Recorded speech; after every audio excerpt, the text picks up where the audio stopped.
in connection to that, no, one of the things that was really shocking to me listening to the message of the First Lady, kay Mel Robles, how it was totally devoid of compassion para sa pinakamaliliit nating kapatid. Kasi ang alam natin, yung mandato ng PCSO ay para sa mahihirap. So parang ayaw mo marinig yung sinabi niya. Dapat ang gusto mong marinig sa isang First Lady. Maraming salamat, Mel, na tinulungan mo ang ating Pangulo na umabot ang pera sa pinakamaliliit nating kapatid. Ang sinabi niya ay maging milyonaryo sila. So yung tanong ko sa inyo, ma'am, apektado ba dahil dito sa pagkagahaman na mga nakapwesto ngayon, naapektuhan ba yung pagbibigay ng ayuda sa ating mga kapatid na pinakamahihirap? Go ahead, ma'am. Grabe po, grabe. Sabi ko nga, kasi marami hanggang ngayon, as a matter of fact, yesterday, may tinulungan ako sa Senado, humingi lang ng tulong. Sinamahan ko personal dahil ayaw papasukin. So, tumakbo ako sa Senado para samahan ko doon sa opisina ng kung ilang senador. At nalaman ko na 4 o'clock, pumunta na sila doon sa ng PCSO. 4 a.m. Nabigyan lang sila ng 4 in the morning. Nabigyan lang sila 3,000. 3,000 lang binigay sa kanila. Terrible. Ang haba ng pila, madaling araw, inabot daw sila ng alas 8 ng umaga bago sila nabigyan ng 3,000. Guarantee letter yun, hindi cash. It's a guarantee letter. 3,000. Ang kanilang bill is almost 1 million. Kaya humingi ng tulong sa akin kung pwede makahingi sa ibang mga senador. And I was with them yesterday sa Senate to assess them. Terrible. So iyan, ang nangyayari pa, sa kapanahunan namin noon, pag may mga bagyo, may mga baha, may mga lindol, wala pang in 12 hours, andoon ang mukha ng PCSO para magbigay ng ayuda. Dito, ito ngayong PCSO na to, may nabibigay? Wala. Ma'am, pwede bang? Ang nangyayari dito, Ma'am Lorraine, at saka Kael, Yes, ma'am. yung kung ano nakukuha ng puwisit na tong si Robles na to, ibinibigay niya doon sa kanyang amuhan. Yeah. Doon sa Malacanang. Kaya nga, di ba, very compassionate ang First Lady to say, sama-sama tayong maging milyonaryo. Ma'am, Na ang tama yung ang expectation niyo po ay tamang-tama.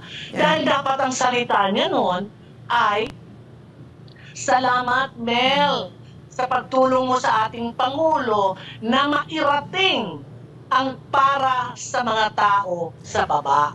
Because PCSO is a charity company, agency.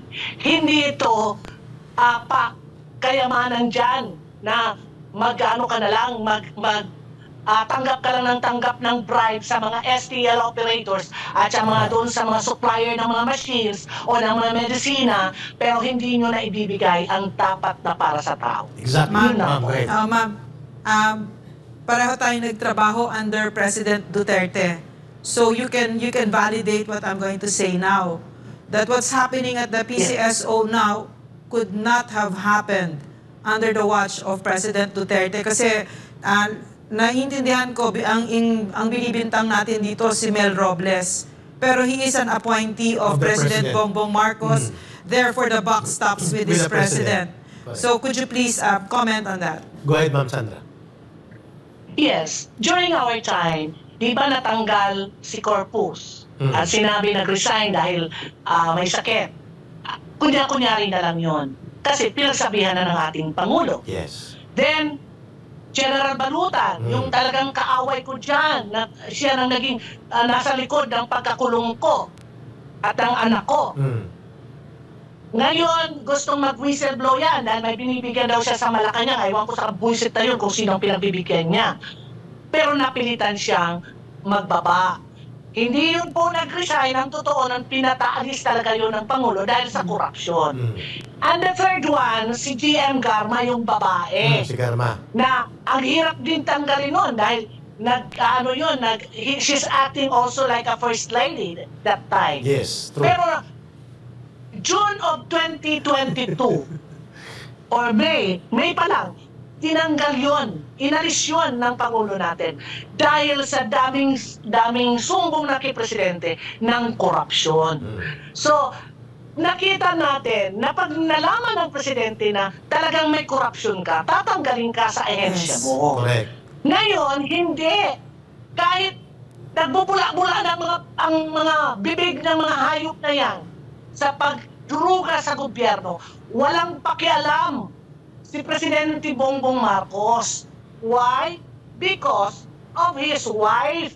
Dahil ang wife naman niya, ang totoo lang, ang nagpapatakbo ng ating bansa. The president who was never been elected. Yun po ang nagpapatakbo sa atin ngayon, na hindi dapat. Kaya ako'y nakikiusap sa lahat ng listeners na magkaroon kayo ng pusong nasyonalismo.